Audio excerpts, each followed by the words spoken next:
오늘의 머릿말. 다른 사람 책장이 늘 궁금합니다. 어떤 책을 읽었는지, 어떤 책을 읽고 있는지. 친구네 집에 가면 거실에 있는 책장을 유심히 보기도 합니다. 좋아하는 친구가 읽는 책은 저도 같이 읽고 싶어집니다.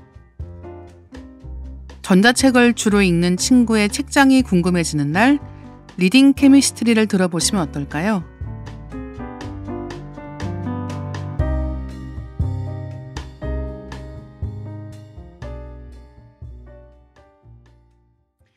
안녕하세요. 리딩 케미스트리에 오신 여러분 환영합니다. 저는 진행을 맡은 이다혜입니다.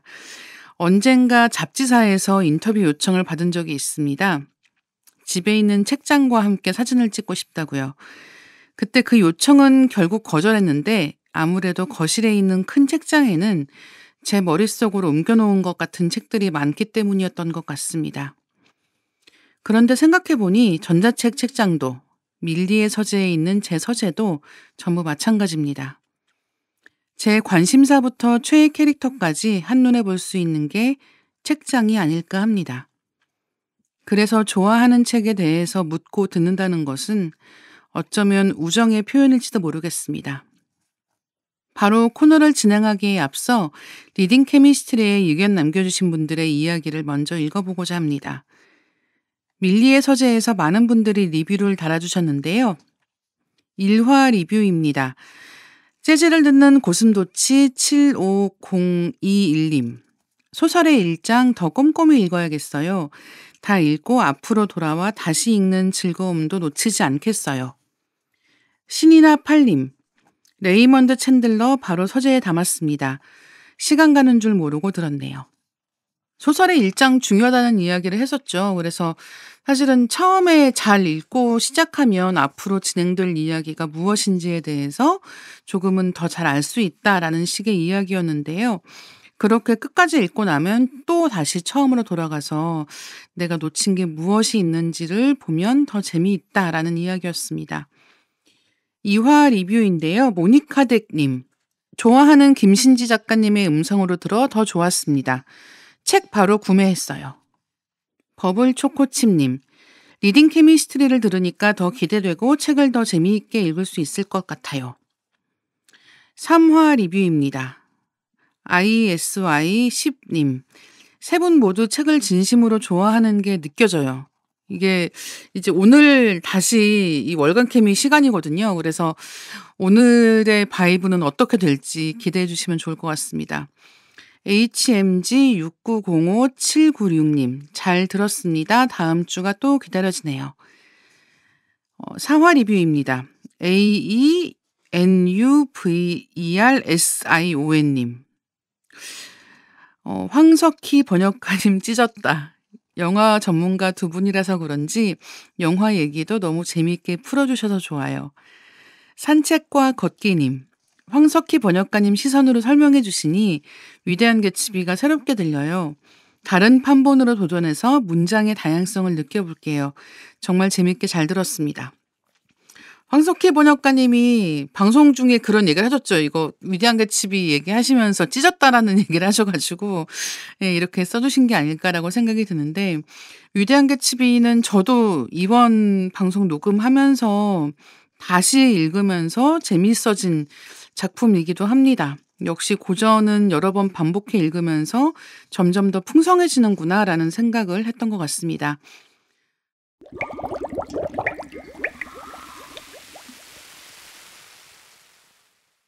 오늘은 월간 케미스트리 시간인데요. 월간 케미스트리 코너는 실제 밀리의 데이터를 바탕으로 이달의 도서 트렌드를 알아보는 시간입니다.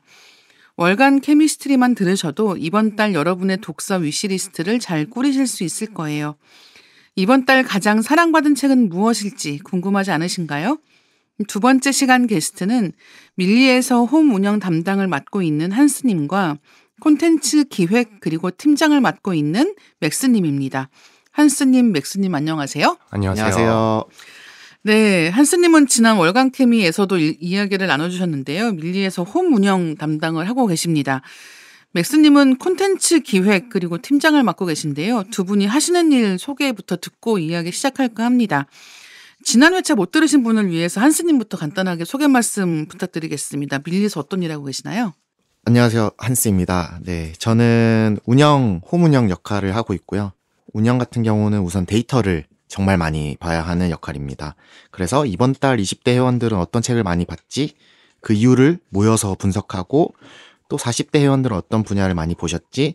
이렇게 분석하고 해서 밀리의 서재에서 들어오는 회원들이 딱 들어왔을 때 가장 관심 있는 책들이 홈에 노출되게끔 준비하는 역할이라고 할 수 네. 있겠습니다. 그렇죠. 사실 이게 이렇게 모바일로 모든 것을 하는 시대에는 홈에 무엇이 노출되는지가 직접적으로 결과에 반영되기 때문에 굉장히 중요한 역할을 하시는 것 같습니다. 지난번에 출연하셨잖아요. 네, 주변의 출연했습니다. 반응은 어떠셨나요? 우선 주변의 반응이 주변에서 연락 많이 왔나요? 그러니까 소수의 친구들에게 네. 제가 먼저 들어봐라. 네. 어떤지 한번 평가해줘라. 이렇게 했는데 일단 좀 말이 너무 느리다는 좀 네. 평가를 받았습니다. 그래서 오늘은 약간 빨리 감기 하시는 건가요? 네, 그래서 제 생각보다 빨리 말을 해야겠구나. 네. 그런 생각이 들어서 그 피드백을 받고 오늘은 조금 더 템포를 빠르게 진행해 보려고 합니다.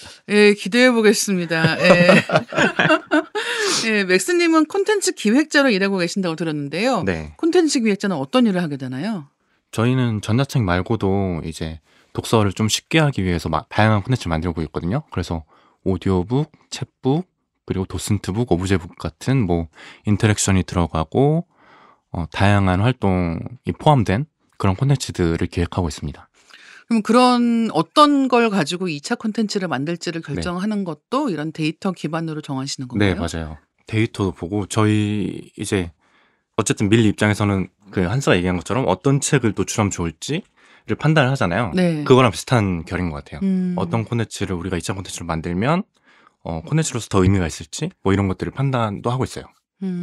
그러면은 확실히 새로 들어오는 책들하고 많이 네. 읽고 있는 책들하고의 균형을 잡는 것도 굉장히 중요한 일이겠어요. 제가 좋아하는 책이랑 이제 저희가 만들어야 하는 책이요. 네. 맞아요. 그게 사실 균형 잡기가 쉽진 않아요. 네. 네. 보통 어떤 책 좋아하시나요? 저는 주로 이제 소설 많이 읽고요. 네. 제일 좋아하는 건 시집 많이 사고 있습니다.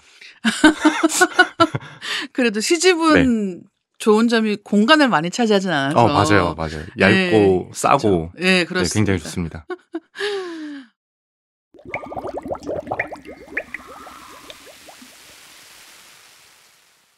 오늘은 밀리의 서재 11월 랭킹을 함께 보게 될 텐데요. 2024년 11월에 밀리 회원들이 가장 많이 읽은 책 탑 5부터 이야기를 해볼까요? 네, 제가 설명을 드리겠습니다.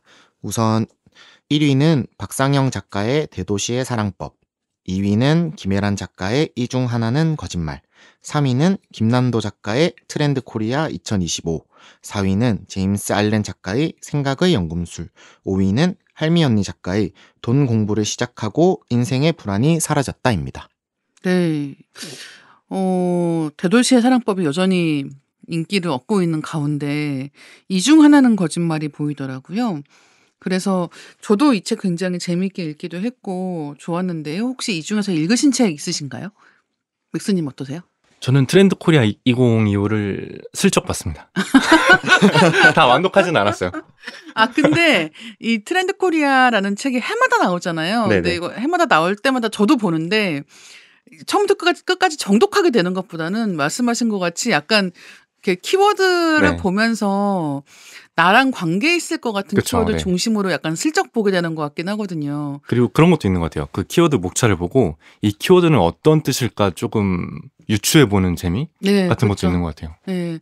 그리고 약간 신조어 같은 거를 만드는 맞아요, 경우들도 네. 꽤 있잖아요. 그래서 저는 이번에 트렌드 코리아 2025에서 얘기한 것들 중에서 약간 일상의 중요성 이런 거 다루는 게 있어서 그게 좀 눈을 되게 부릅뜨고 봤던 것 같습니다. 그래서 아무래도 앞으로 점점 더 불안정성이 높아진다? 예측하기가 어려워진다라는 것을 기반으로 해서 2025년을 예측하고 있는 거 아닌가라고 또 생각을 했던 것 같고요.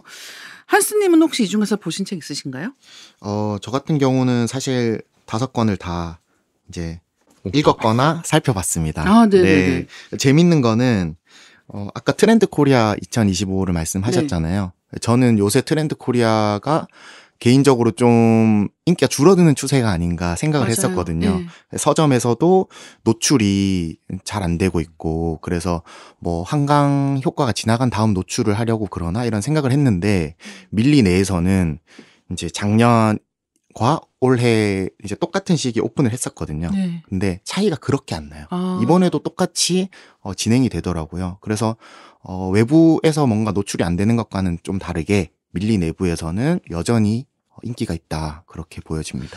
그렇죠. 그리고 사실 이제 밀리의 서재에서 책을 볼 때 책을 골라 담는 기준이라는 게 다 다르시긴 하겠지만 근데 저 같은 경우도 이제 뭐라고 할까요? 살까 말까 망설이게 되는 책들을 진짜 많이 보게 되는 것 그쵸, 같아요. 그쵸. 맞아요. 그러니까 이를테면 트렌드 코리아 같은 경우도 일단은 한번 보고 그다음에 살지 말지를 결정하는 그런 책 중에 하나가 아닌가라고 생각을 하게 되고 그리고 아무래도 직장 생활하는 사람들은 이 문제에 되게 예민하잖아요. 네네. 네네. 그러니까 이제 11월쯤 되면은 기획서를 써야 되는 시기이기 때문에 내년도에 어떤 일 할지 아. 이런 거 얘기를 할 때 약간 출처 같은 네. 것으로 이렇게 얹어놓기 좋은 그런 책이 아닌가라고 생각을 해서 참고하기 좋죠. 완전 좋죠. 네. 그리고 이게 누구나 아는 책이잖아요. 그쵸, 그쵸. 해마다 반복돼서 나오고 네. 있기 때문에 누구나 알고 있는 책이다. 그래서 이제 이야기하기가 좀 더 편하고 그리고 사실은 이제 이 트렌드 코리아에서 얘기하는 내년도 예측이 맞는지 틀리는지가 그렇게 중요한 건 아니거든요. 맞아요. 예. 어쨌든 지금 시점에서 보니까 이러이러한 흐름이 보이고 네, 네. 있다라는 것을 다루는 게 중요하기 때문에 예, 그런 면에서도 저도 이 책 읽으면서 사실 이제 앞부분에 올해 결산 같은 것들도 잠깐 다루는 코너가 있는데 이제 그런 것 말고도 굉장히 재미있는 부분들이 있었다라고 생각을 하고 있습니다. 그리고 이 중 하나는 거짓말 같은 경우도 굉장히 재밌었거든요. 사실 엄청 슬픈 이야기여가지고 맞아요. 저는 김혜란 작가님 책 워낙 좋아하기도 하지만 이 책 같은 경우는 예, 오랜만에 신작이라는 느낌이기도 했고 장편이기도 해서 되게 기대를 하고 봤는데 많은 분들이 기대하고 보신 느낌이더라고요. 이렇게 리뷰 같은 거 달리는 거를 네. 봐도 예, 그래서 굉장히 또 좋았던 것 같습니다. 한스님은 또 읽으신 책 있으신가요? 아까 다 보셨다고 하셨는데 이 중에서 제일 눈에 띄는 책이 뭐였을까요? 네, 이 중에서 이제 좀 눈에 띄는 책이라고 하면 돈 공부를 시작하고 인생의 불안이 사라졌다라는 책이 네. 좀 눈에 띄었습니다. 이게 유튜버 이제 할미 언니라는 분이 쓰신 네. 책이에요. 제가 보통 이제 경제 유튜버가 추천한 책이라든지 혹은 그 유튜버가 쓴 책이 밀리에서 인기가 꽤 많거든요. 이 책 같은 경우에는 이제 초심자를 위한 재테크 도서라고 네. 볼 수 있을 것 같아요. 근데 보통 초심자를 위한 재테크 도서는 두 가지 부류가 있다고 하면 네. 첫째는 이제 잘 타이르면서 실용적인 방법을 알려주는 경우가 있어요. 이제 이거 해봐. 이렇게 네. 하면 좋은 결과가 나올 거야. 근데 두 번째 같은 경우는 독설과가 있죠. 네, 두 번째 같은 경우는 이제 팩트를 폭행을 하면서 겁을 주는 경우가 좀 있어요. 너 이거 안 하면은 큰일 난다. 다른 사람들 다 이거 하고 있는데 너 어떡할래? 이 책 같은 경우는 이제 두 번째 부류. 팩트 폭행을 좀 하는 부류인데 시작에 보면은 이 절약 팁 7가지를 알려주는데 제가 거의 다 안 하고 있더라고요. 네, 그래서 뭐 처음부터 절약 팁 1번이 네. 자취하지 마라라고 하는데 네. 아 맞아요. 그게 1번이더라고요. 네, 네. 이게 자취 안 할 수 없는 상황이잖아요. 그러니까 이거 읽자마자 뭐지? 이런 생각이 이 저자분은 처음에 그 회사 그 기숙사 같은 데서 맞아요. 지내셨대요. 그래서 기숙사에 있든가 부모님 집에 있든가 자취 절대 하지 마라가 1번이에요. 사실은 집이 제일 많은 돈을 맞아요, 쓰게 맞아요. 하니까. 맞아요. 그리고 두 번째가 과식비. 뭐 배달 음식 1년에 한 번 시키신대요. 저는 어제도 먹고 왔거든요. 저는 하루에 2번 시킬 때도 있는데. 아무튼 뭐 이런 걸 보면서 네. 재밌었어요. 생각보다. 그러니까 이 글이 정말 재밌고 물론 이제 이게 실현 가능한가 싶은 것도 있지만 실제로 읽다 보면 진짜 언니가 동생한테 말해주는 느낌이 들어서 저는 개인적으로 이 순위 비결이 좀 있는 것 같다 그런 생각이 들었습니다. 이분이 무슨 22개국인가 여행을 다니셨는데 20대에 1억을 모았다고. 맞아요. 네, 그게 책 초반에 나오거든요. 그래서 약간 나와는 다른 길을 가시는 분이다라는 생각을 많이 했던 것 같고 저도 이 책 관심 있어서 봤거든요. 근데 보면서 이 제목이 일단 좋다. 돈 공부를 시작하고 인생의 불안이 사라졌다. 사실은 불안을 다루는 게 현대인들의 네. 가장 큰 문제 중에 하나일 텐데 이분은 어쨌든 인생의 불안의 큰 부분이 돈에 있다. 그리고 이 책이 지향점이 명확해요. 그러니까 예를 들면 재테크 책 아까 말씀하신 것처럼 여러 가지 이 톤앤 매너의 차이도 있는데 또 네. 다른 차이는 돈을 왜 모으는가 그 차이도 있어요. 아. 그러니까 이를테면 뭐 이제 한동안 유행했던 게 파이어족이잖아요. 네. 40대에 은퇴하기 같은 식의 그때까지 뭐 얼마 모으기 같은 게 유행했다고 치면 이 할미 언니 이 저자분 같은 경우는 돈 모으는 목표가 노년에 잘 살자. 그러니까 맞아요. 나이 들어서 잘 살자가 분명한 아. 목적인 거예요. 그래서 지금의 내가 미래의 나한테 돈을 보내둔다고 생각하자 같은 느낌으로 이 재테크를 접근하고 계시는 분이어서 좀 그런 부분에서 공감하시는 분들이면 좋겠다. 그다음에 확실히 이 젊은 독자들이 20대 정도의 나이에 돈 처음 모으기 시작할 때 마음을 다잡는 그런 용도로는 굉장히 좋은 책이겠다라는 생각도 하면서 봤습니다. 맥스님은 이런 재테크 책은 잘 안 보시나요? 저는 재테크 거의 안 하고 있습니다. 아니 근데 여기 있는 사람들 다 안 하고 있을 것 같기는 해요.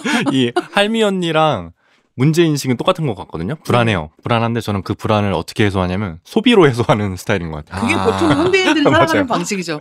그래서 아까 얘기했던 것처럼 배달 음식을 먹는다든가 하는 맞아요. 것들도 약간 불안 해소와 관계가 있는 부분이어서 요즘에 왜 저속노화, 가속노화 이런 얘기 많이 하잖아요. 그래서 이제 회사에서 아니면은 이런저런 일 때문에 스트레스 받는 거 있으면 보통 가속노화식을 먹으면 해소하는 경우가 많이 있다. 약간 그런 걸 이 책에서는 굉장히 따끔하게 아. 꼬집고 있다라는 얘기는 할 수 있을 것 같습니다.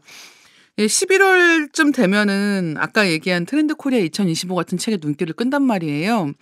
슬슬 앞으로의 계획을 세워야 하는 시기라고 할 수 있는데 연말이 되면 특별하게 찾아보시는 책이 혹시 있으신지 궁금하거든요. 맥스님부터 여쭤볼까요? 저는 연말에 그 자기 개발이라던가 이런 걸 사람들이 많이 보시잖아요. 네. 근데 저는 그냥 동화 같은 것, 따뜻한 이야기 음. 많이 찾게 되는 것 같아요. 그래서 뭐 안데르센이라던가 뭐 이런 책들 많이 보고 있습니다. 그런 이유가 있을까요? 그 황폐해진 마음을 아니, 다스리기 위해서. 그런 것도 있고 약간의 홍대병 네. 이런 게 있는 것 같아요. 그 사람들이 자기 개발 볼 때 나는 그걸 안 본다.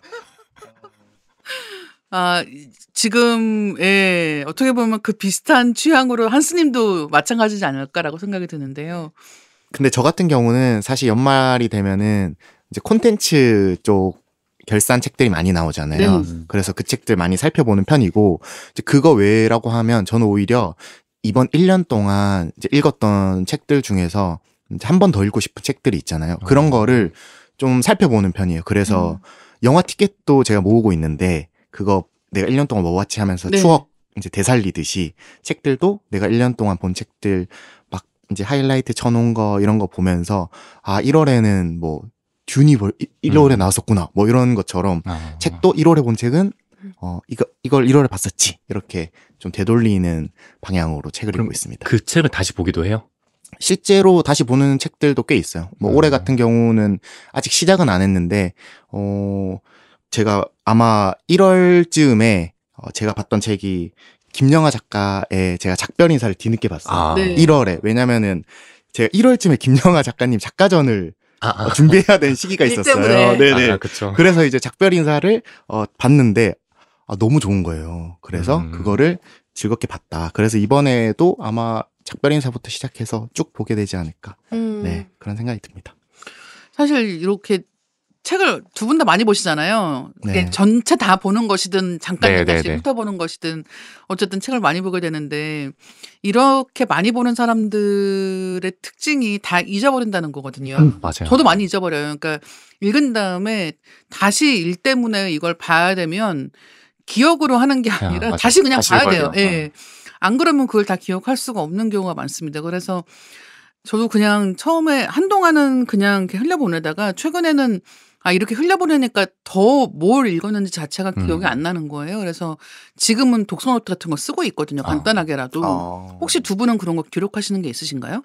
한스님, 예. 네. 저 같은 경우에는 사실 노션이라는 프로그램을 통해 가지고 이제 주요 문장들은 이제 타이핑해서 하는 식으로 하고 있고 사실 제가 작년까지만 해도 좀 필사를 추구했었어요. 진짜 노트를 가지고 네네. 필사를 이제 추구했는데 전공법으로. 네, 단점이 안 하게 되더라고요. 네. 어느 순간 팔이 너무 아프고 시간대로 들고 글씨 쓰는 게 어색해요, 이제는. 네, 그래서 맞아요. 내가 이렇게 막 특히 좋은 책 같은 경우는 한 페이지가 좋을 때도 있잖아요. 그렇죠.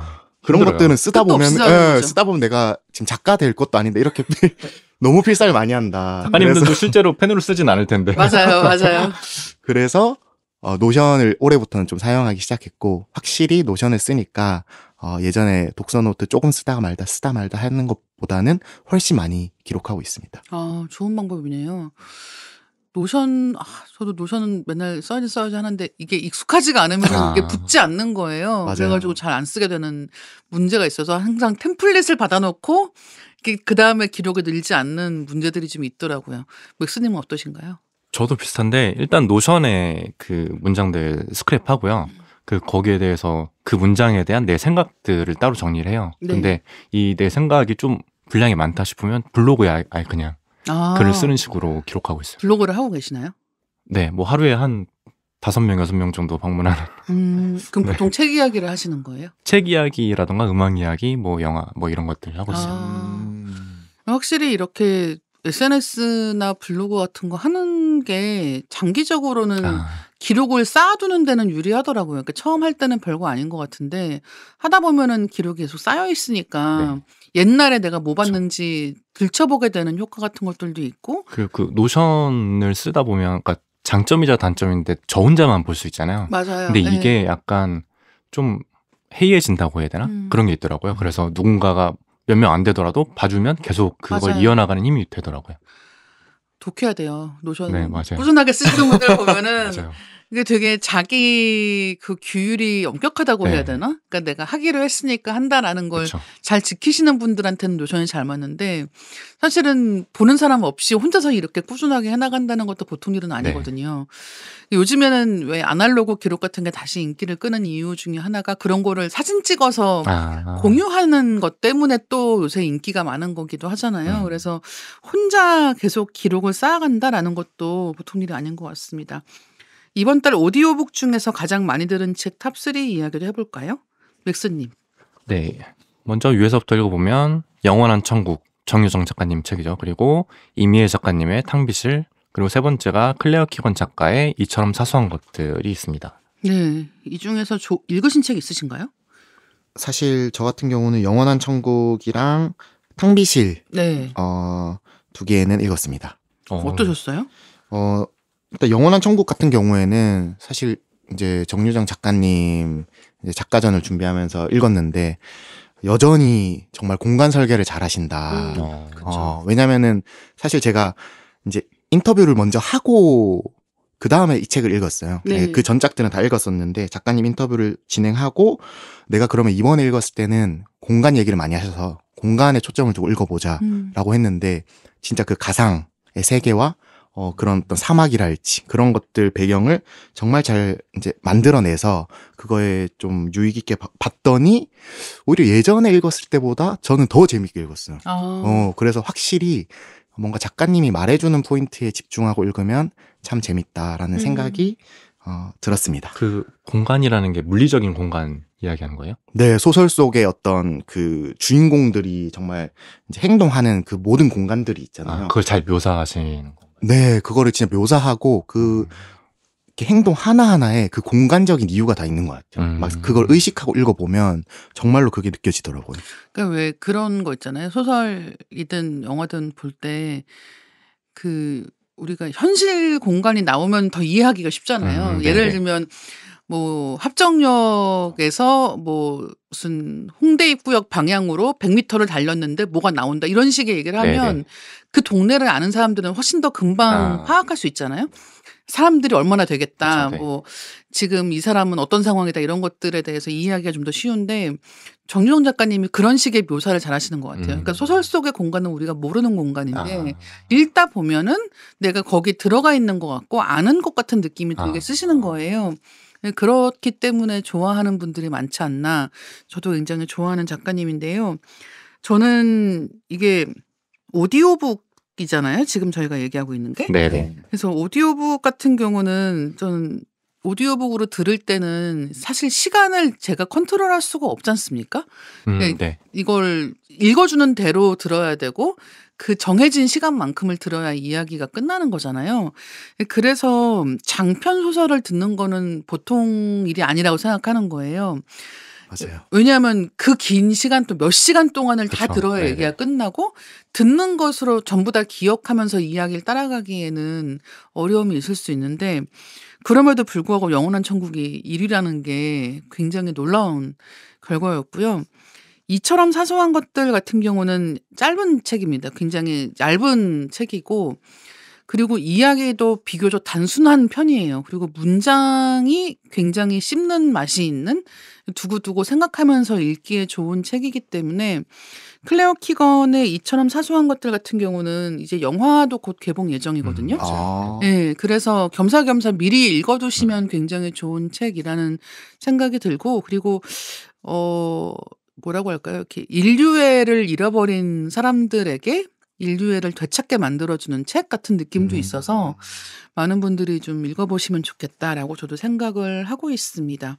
아무래도 이 오디오북 서비스를 하고 있기 때문에 두 분은 오디오북을 많이 들으시는지도 궁금하거든요. 네, 맥스님 어떠신가요?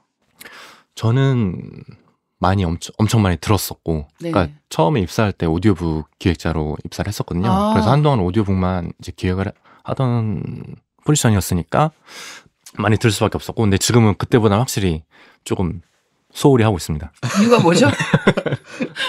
그 사이에 무슨 일이 있었나요? 들어야 할 것들이 너무 많더라고요. 네. 근데 뭐 음악도 듣고 하다 보면 예. 아니 근데 이 오디오북 혹시 재밌게 들으신 거 기억나시는 거 있으세요? 저는 만들면서 재밌었던 건 최준 아시나요? 피식대학의 최준. 아, 네네. 네, 그분이 이제 포토 에세이를 내서 그분의 목소리를 녹음을 했었는데 굉장히 만들면서도 재밌었고 다 만들고 이제 좀 뿌듯했던 그 마지막 에필로그에 본인의 목소리로 확 바뀌거든요. 근데 거기서 저도 울컥하더라고요, 괜히. 그분이 이제 얘기하는 게 최준한테 이렇게 찬란한 시간을 주셔서 감사합니다. 막 이런 얘기 하시거든요. 이렇게 힘든 시간이 있었고 나는 결국 이렇게 여러분들 덕분에 행복한 시간을 보내고 있다라고 말씀하신 데서 저도 울컥하고 이제 김혜준 님도 나오시면서 저 이거 읽으면서 울컥했다라고 하시는데 괜히 기분 좋더라고요. 네, 그렇네요. 그거 약간 제작 비하인드 네, 이야기인데 네. 말씀 들으니까 한번 들어봐야 되겠다라는 생각이 들기도 합니다.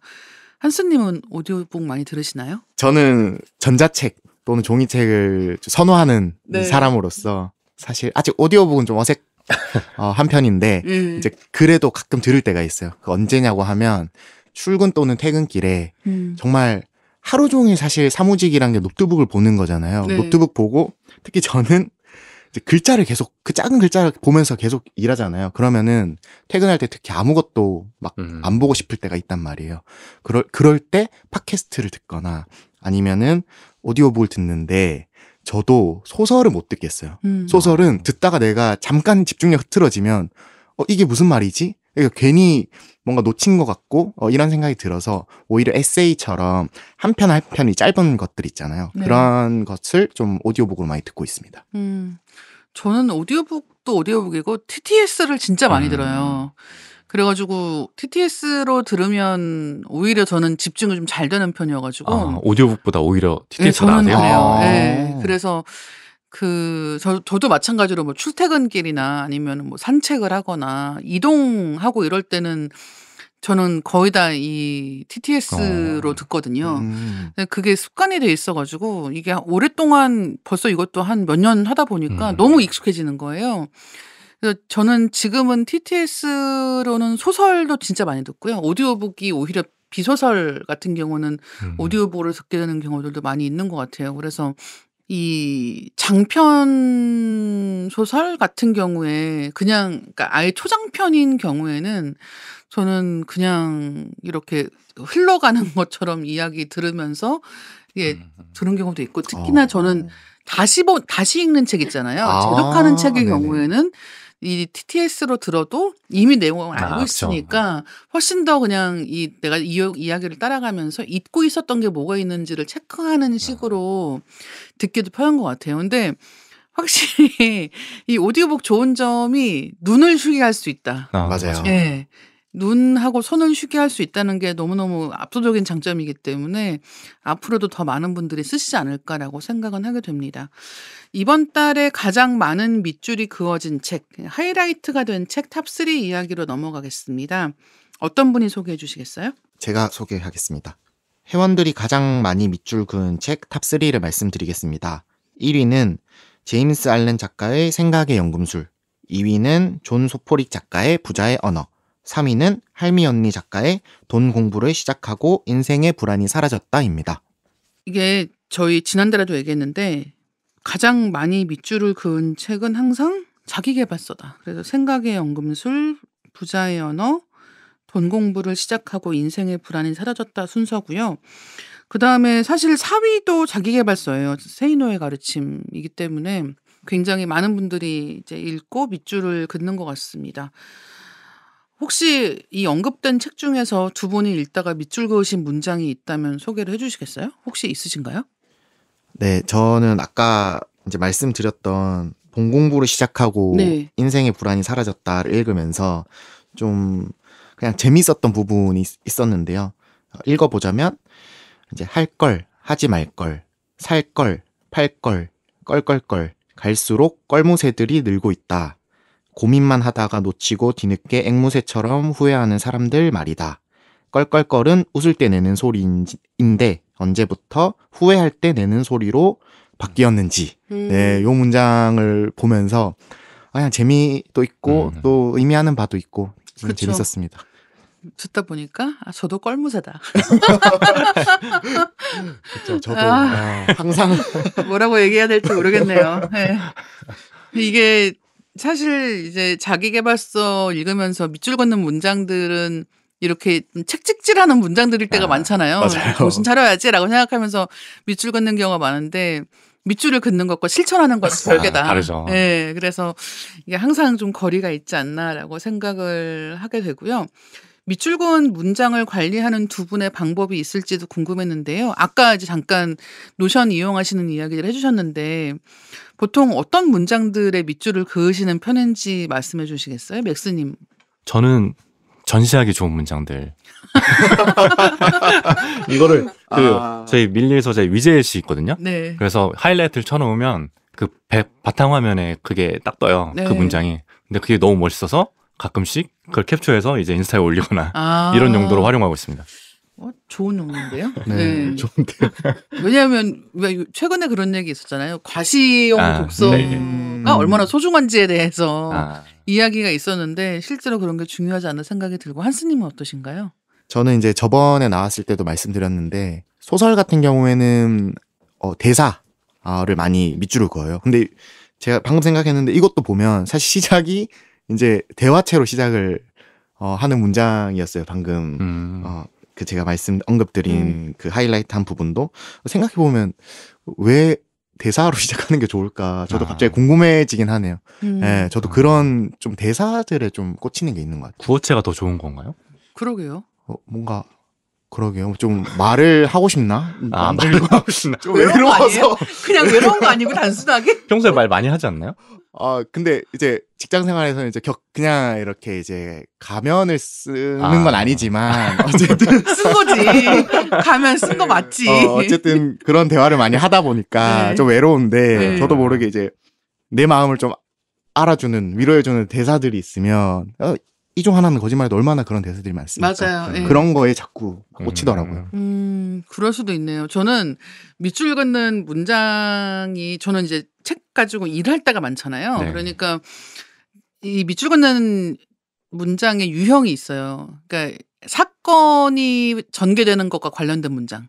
그러니까 예를 들어서 뭐 주인공이 몇 살이다, 뭐 지금 어디에서 일한다 이런 식의 정보와 관련된 문장은 네. 줄거리 요약할 때 필요하니까 밑줄을 그어놓고 그 다음에 이제 그 문장 자체로 아름다운 경우도 있잖아요. 네네. 아까 말씀하신 것 같이 정말 딱 그 문장만 봐도 뭔가 울림이 있는 것 같은 그런 경우들도 밑줄을 긋고, 그리고 저는 제가 되게 좀 아끼는 그런 게 뭐냐면 문장 자체는 아무런 힘이 없는데 그냥 되게 여상한 문장인데 사건이 딱 전환되는 순간에 들어가 있는 기능적인 문장들이 있어요. 그래서 그러니까 예를 들면 뭐 잉글리시 페이션트라는 책에 보면 그 책에서 이제 후반부에 가면 그 상황이 정리되는 대목이 있거든요. 그래서 이제 그 인물이 이렇게 뒤로 기대 앉으면서 그때까지 있었던 일을 약간 정리하는 순간이 나오는데, 그러니까 그 기대 앉았다라는 문장이 진짜 아무것도 아닌데 그걸 기점으로 해서 이 전과 이후의 무드가 확 바뀐다는 느낌이 드는 거예요. 그러니까 저는 이제 그런 문장이 있으면 되게 아껴놓는 그런 케이스여가지고 사실은 이제 밑줄 긋는 것도 사람마다 다 다르다라는 생각이 들고, 그리고 정말 자기계발서에 밑줄 그은 거를 소중하게 모아두시는 분이 계신가 하면 그 소설 읽고 이런 밑줄 그은 부분들 필사하시는 분들도 계시고 이런 것들은 다 자기 스타일의 독서가 아닌가라고 생각을 또 하게 되는 것 같습니다. 다음 나눌 이야기는 저도 무척 궁금한 통계인데요. 평균 별점이 높은 숨겨진 책을 찾아보겠습니다. 유명한 도서를 굳이 언급하기보다는 숨겨져 있는 좋은 책들을 발굴하자는 취지에서 평균 별점이 4.5 이상인 도서들 중에서 회원들에게 아직 많이 알려지지 못한 책들을 꼽아보면 어떨까 하는데요. 어떤 분이 소개해 주시겠어요? 평균 별점이 높은 숨겨진 책. 이거는 4.5점 이상인 책들인데요. 우선 5점부터 말씀드리자면 이혜수 작가의 셀프 러브 클럽, 그리고 4.9점의 문경민 작가의 지켜야 할 세계, 네, 4.8점의 월봉이 작가님의 나의 삼수일기, 그리고 4.7점입니다.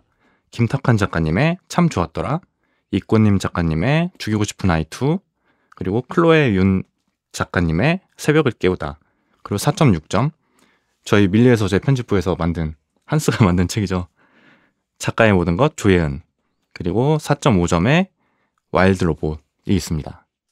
저는 여기 소개된 책 중에서 이 셀프 러브 클럽이 지금 5점 만점이거든요. 네. 그러네요. 대단하더라고요. 네, 근데 이걸 부끄럽지만 처음 들은 책이에요. 그래서 혹시 이 책 어떤 책인지 소개해 주실 수 있나요? 한스가 알지 않을까요? 네, 저도 저도 이제 이 통계를 보고 깜짝 놀란 게 저도 처음 본 책이었어요. 셀프 러브 클럽이 처음 본 책이었고, 또 이혜수 이제 일러스트레이터이시더라고요. 이혜수 일러스트레이터도 이 독자분들이 투표 별점을 매겨준 것 때문에 처음 알았어요. 근데 재밌는 거는 이걸 번역하신 분이 노지양 번역가시더라고요. 네네. 노지양 번역가가 그 사나운 애착 뭐 요런 맞아요. 책들, 특히 좀 괜찮은 책들 많이 번역하신 번역가 분이시잖아요. 그래서 확실히 번역가의 눈도 중요하구나. 진짜 번역가만 따라서 읽어도 이런 별점 5점짜리의 책을 발견할 수 있겠구나. 그런 생각을 좀 하게 됐어요, 이번에. 아, 그렇네요. 네.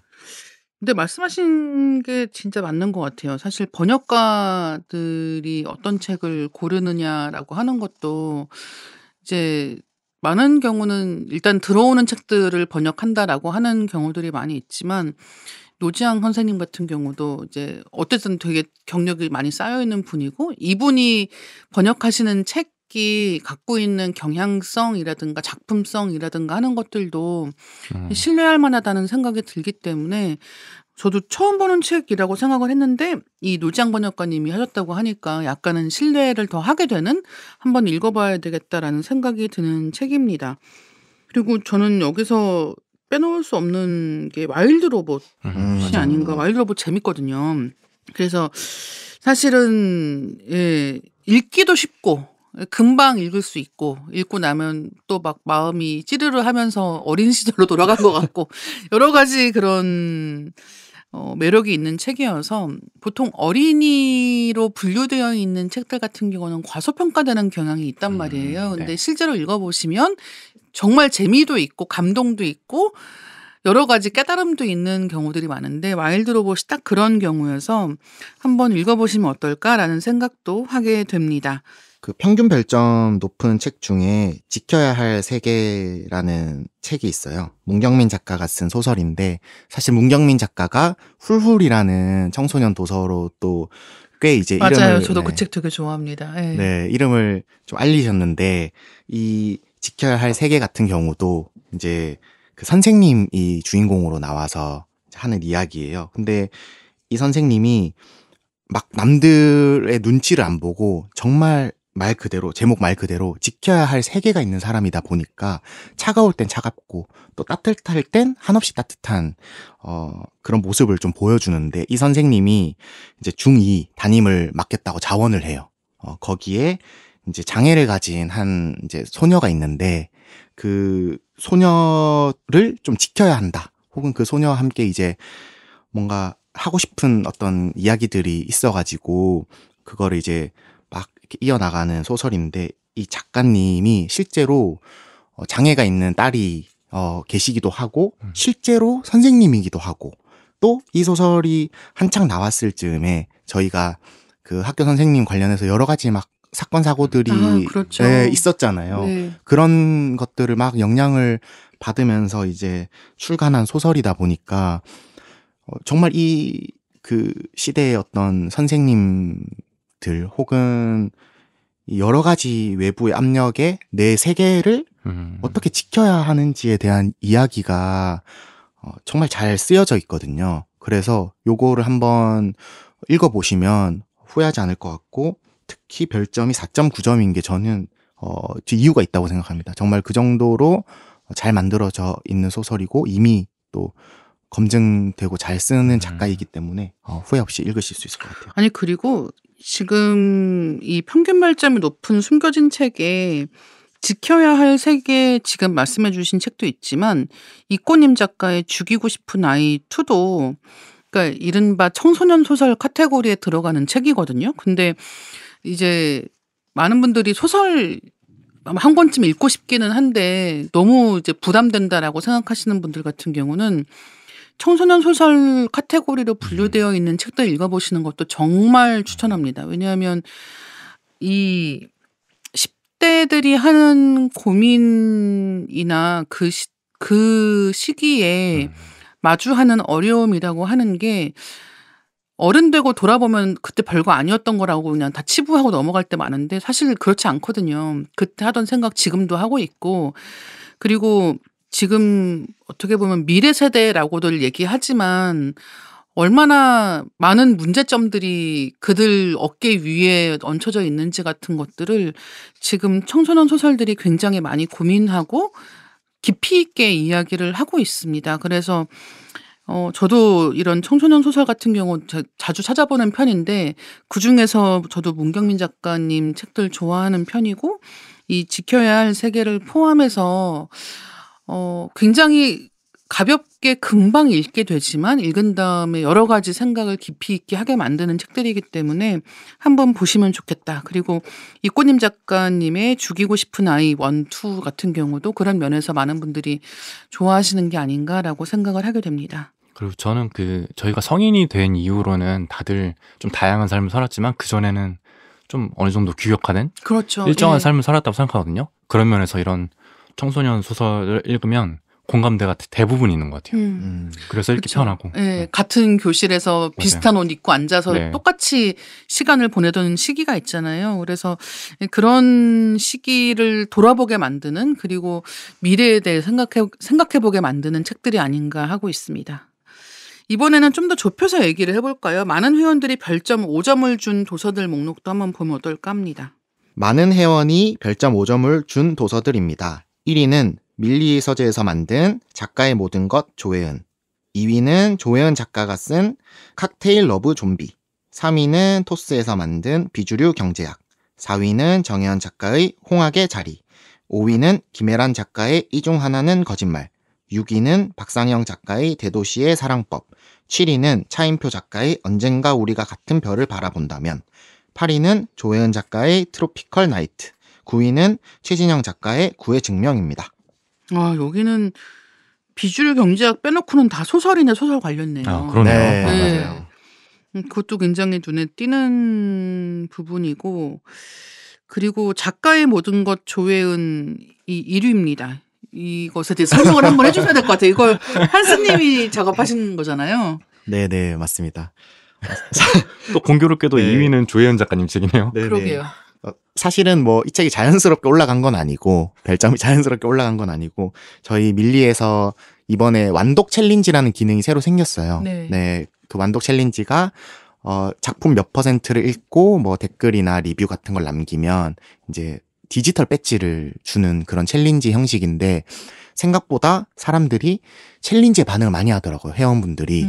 거기다가 이게 한정 배지다 보니까 뭐 작가의 팬덤 뭐 이런 분들 특히나 조혜은 작가는 진짜 팬덤이 있으신 작가잖아요. 그렇죠. 네, 그래서 챌린지를 했더니 효과가 다른 챌린지보다 훨씬 지금 좋게 나와가지고 실제로 많은 분들이 책을 읽고 별점도 좋게 남겨주시고 그래서 기획자인 제 입장에서는 뭐 성과도 성과지만 조혜은 작가님을 다른 많은 분들이 알게 되었다는 게 너무 좋습니다.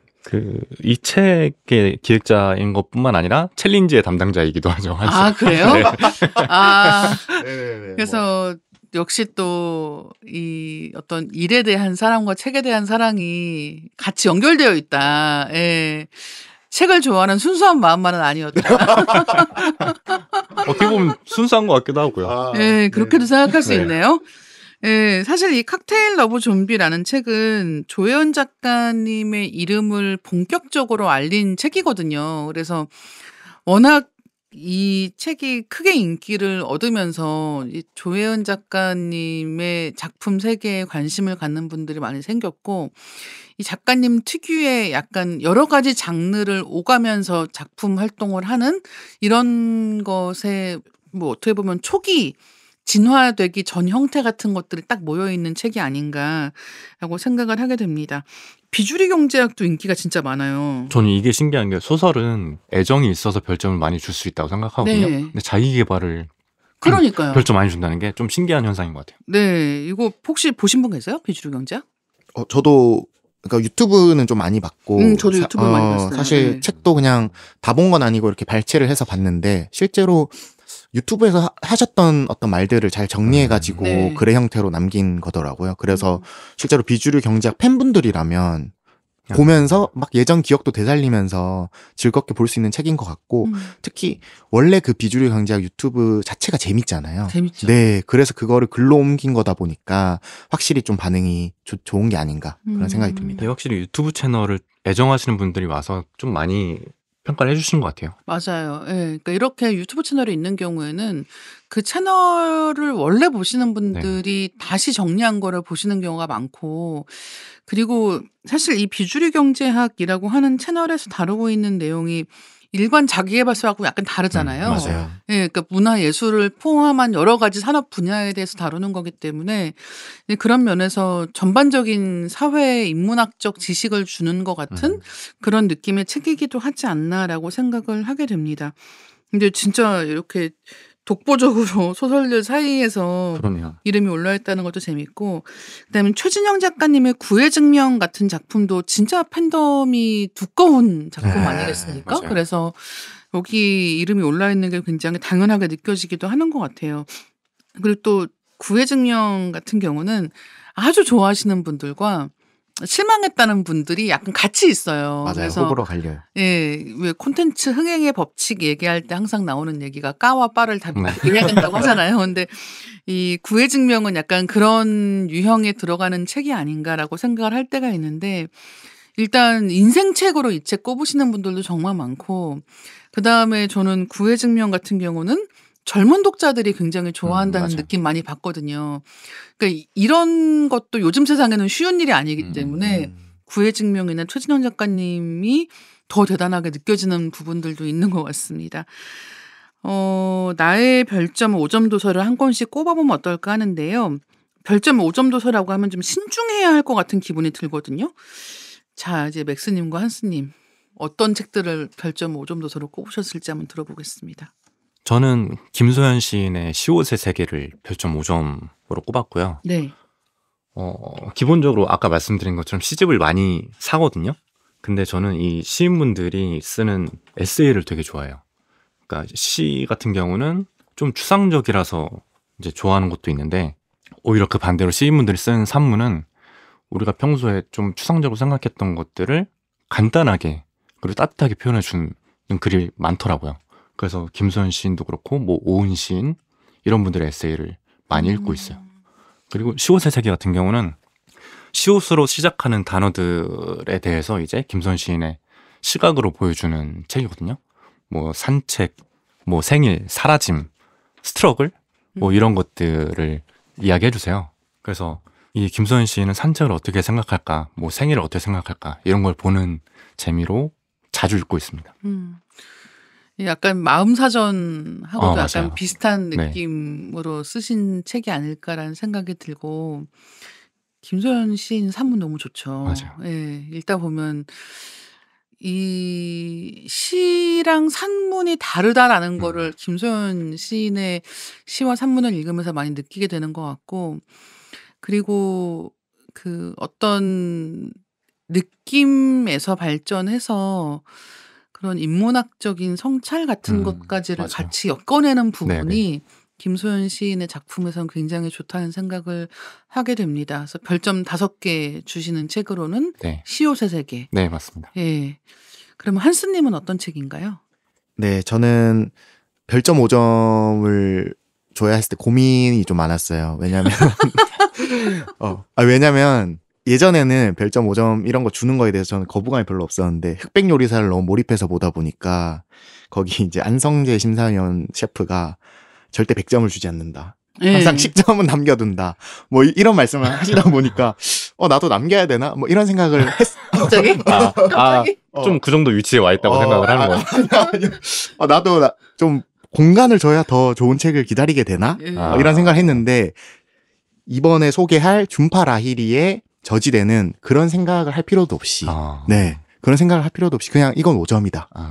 그렇게 주고 싶은 책이고, 준파 라히리는 언젠가는 노벨문학상을 타지 않을까 싶은 정도의 정말 제가 좋아하고 모두가 읽어보셨으면 한 책이에요. 그래서 제가 밀리에서 알게 모르게 조금씩 저의 취향의 책들을 노출을 하는데 이제 반응이 그렇게 있진 않더라고요. 사람들이 읽는 걸 잘 모르기도 하고. 근데 밀리에도 검색을 해보면 참 좋은 책이 많은데 그러게요. 너무 이게 아쉬워가지고 이번에도 한 번 더 소개를 하게 됐습니다. 준파 라히리의 저지대. 저지대 얘기 좀 더 해주세요. 네, 저지대 같은 경우에는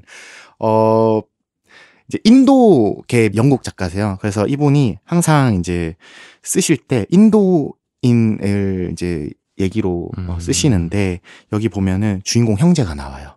근데 이제 그 주인공의 형은 이제 공부를 열심히 해서 미국으로 유학을 가고, 동생은 그때 이제 농민으로 이제 일을 하는데 마오쩌둥주의라는 그때 한창 이제 그 시기가 이제 농민들의 어떤 권리를 위해서 그 이제 주장하고 막 사회 운동을 하는 그런 두 형제가 갈라졌죠. 이제 그 이후로는 이제 너무 스포일 수 있어서 말은 이제 못 드리겠지만 그 형제의 인생이 정말 완전 달라진 거잖아요.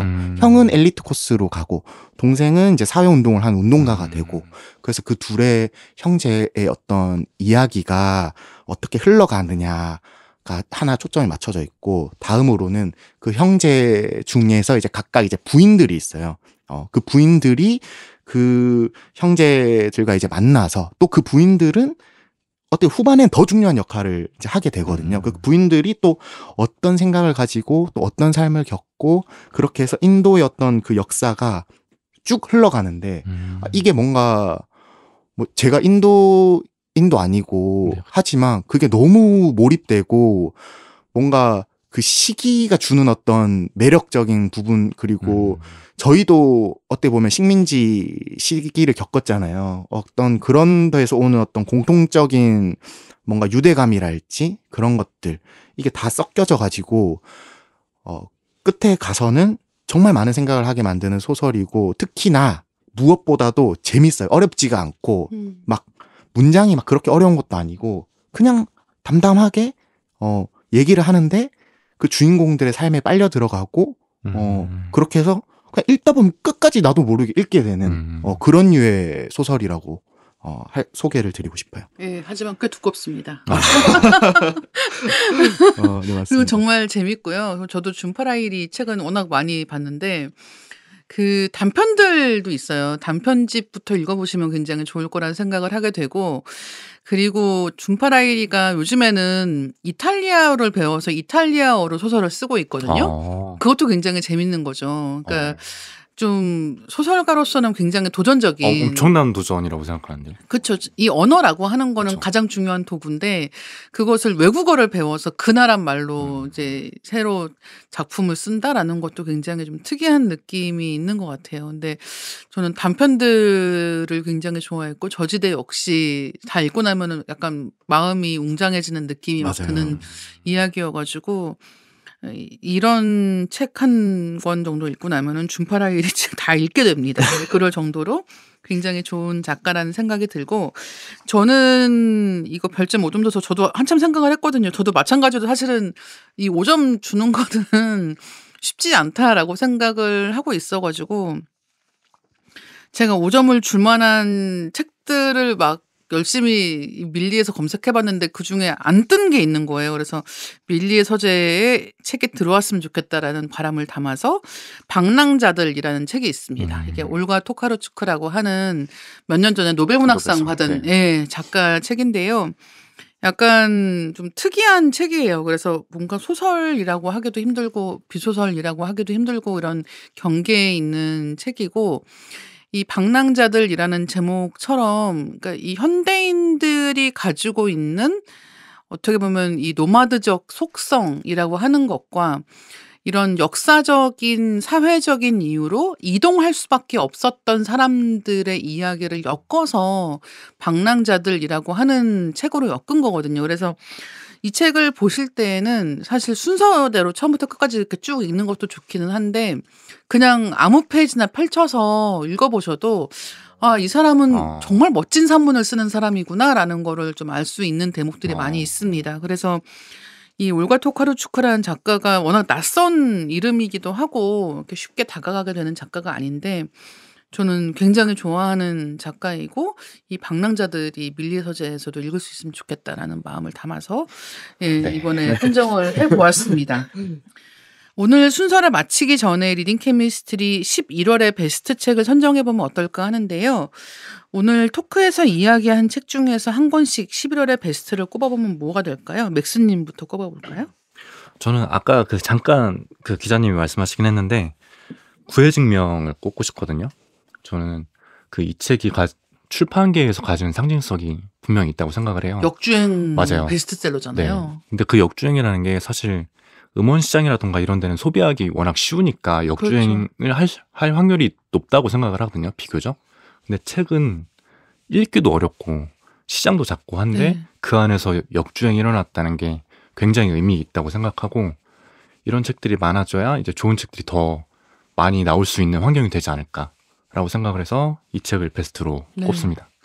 이게 제 최지성 작가님 인터뷰를 했었는데 그때 이제 이 역주행 관련해서 여쭤봤어요. 근데 처음 책에 나왔을 때는 이 책이 그렇게 사랑받지도 못했고 널리 읽히거나 알려진 책이 아니었고 근데 언젠가부터 작가 자신도 알 수 없는 이유로 이 책이 계속 읽히고 또 읽히고 또 읽히면서 많은 사람들에게 이슈가 되고 베스트셀러 목록에 진입을 하고 이런 상황에 대해서 얘기를 하셨는데 책에도 운명이 있는 거 아닌가라는 생각을 종종 해보게 되는 것 같아요. 저는 그 이유를 알 수 없다는 게 되게 중요한 포인트 같아요. 그러니까 이유를 안다는 건 자연 발생에 가깝지 않다고 생각을 하거든요. 그래서 자연 발생적으로 이렇게 역주행을 한다는 게 너무 좋은 현상 아닌가. 맞아요.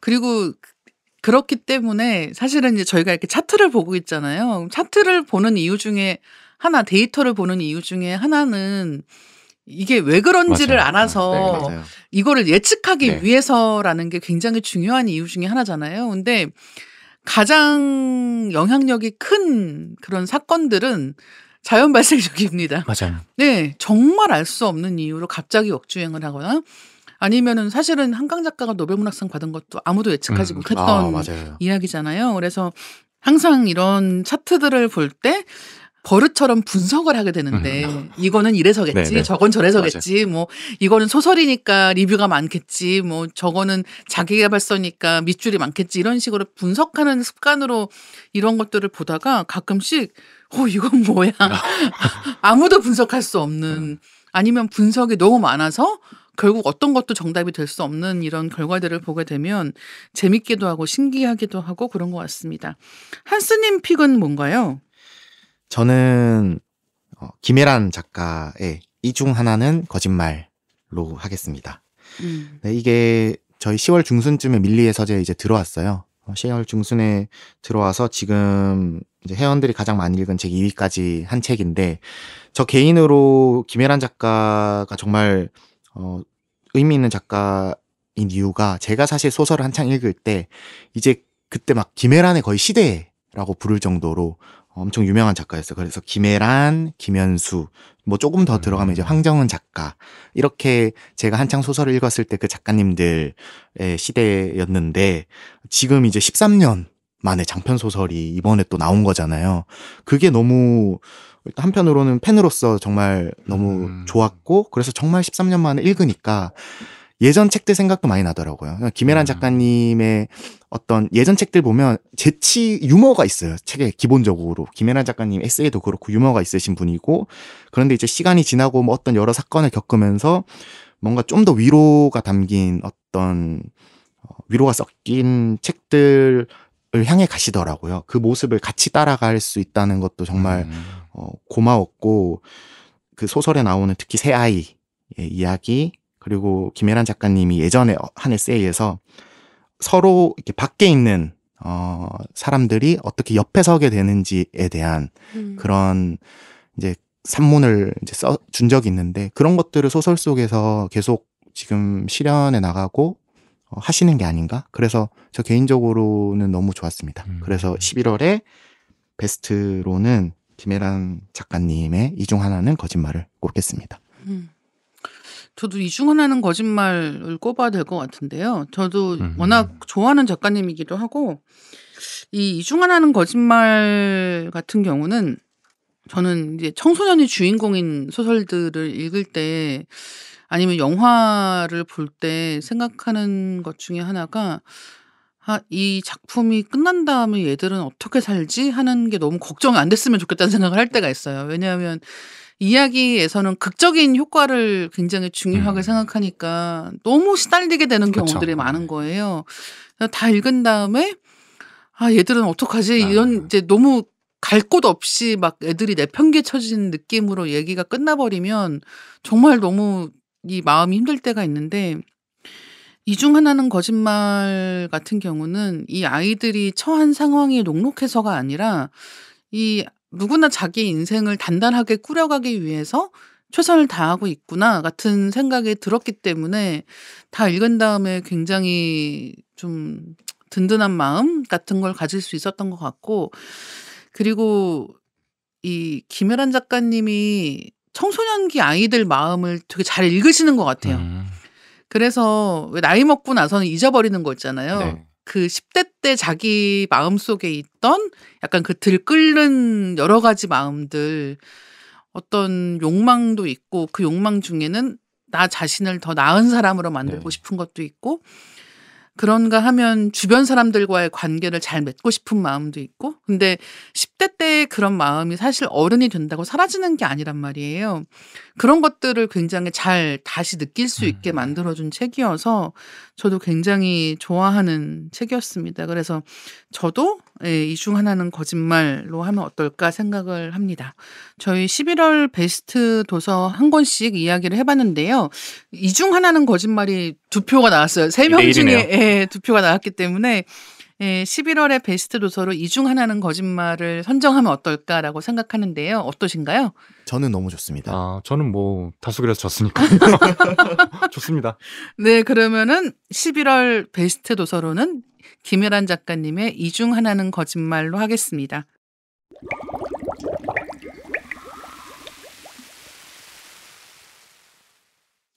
오늘 밀리의 서재 맥스님, 한스님과 다양한 이야기 나눠봤는데요. 벌써 마무리할 시간이 되었습니다. 오늘 어떠셨나요? 맥스님. 네. 저는 우선 오늘 아침에 일어나 보니까 목소리가 잘 안 나오더라고요. 지금 감기에 걸렸거든요. 네. 콧물 소리 들어가는 게 너무 신경 쓰여요. 제 콧물 소리가 코 훌쩍이는 소리가 들어가지 않았을까 걱정되고. 그리고 이전에 이제 루이스가 한 것도 들었거든요. 들으면서 왜 이렇게 긴장하지? 이렇게 생각했는데 제가 너무 긴장해가지고 지금 네. 너무 후회돼요. 다시 하고 싶어요. 다시 나오십시오. 네. 네, 한스님. 네, 두 번째 녹음. 자, 저번보다 훨씬 더 빠르게 말씀하셨다고 잡아오고 계시나요? 의식적으로 네, 한 것 같습니다. 조금 더 빠르게 한 것 같습니다. 이게 요즘 친구들은 막 1배속으로 안 보잖아요. 생각해보면. 네. 다 1.25배속 이렇게 다 듣잖아요. 그러다 보니까 말도 제가 저번에는 일부러 긴장하면 빨라지니까 천천히 해야지 했는데 오히려 빨리 하는 게 더 나을 수도 있겠구나 생각을 했고 이렇게 이런 걸 생각하다 보니까 저번보다 더 긴장했어요. 진짜요? 네, 아니 저번보다 더 막 긴장해서 중간에 막 생각이 안 날 때도 있고 네. 저번에는 뭐 나도 모르게 긴장 풀면서 느긋하게 해야지 하다 보니까 이제 생각보다 이렇게 제 원하는 대로 탁탁탁 한 것 같은데 이번에는 막 의식을 하다 보니까 좀 더 긴장을 했다. 하지만 그래도 더 재밌게 하고 싶은 말은 네, 더 많이 했던 회차인 것 같습니다. 네, 이게 말하기가 그래요. 어떤 사람은 말을 느리게 해서 사람들을 경청하게 만든다고 맞아요. 하고 어떤 사람은 말을 빠르고 재밌게 하기 때문에 사람들이 집중하게 만든다고 하거든요. 그래서 사실 이게 속도의 절대적인 법칙이 있는 게 아니다. 친구들 말은 무시하라. 저도 그렇게 생각합니다. 네. 자기 속도로 얘기하면서 편하게 네네. 얘기하면 그게 재미있게 말하고 재미있게 듣게 만드는 게 아닌가 생각을 하게 됩니다. 예, 끝까지 들어주신 독자님들 너무 감사합니다. 각자 듣고 계신 플랫폼에서 댓글 또는 리뷰로 리딩 케미스트리에 대한 의견 많이 남겨주시길 바라겠습니다. 리딩 케미스트리는 매주 월요일 업데이트됩니다. 다음 월요일에 만나겠습니다. 감사합니다. 감사합니다.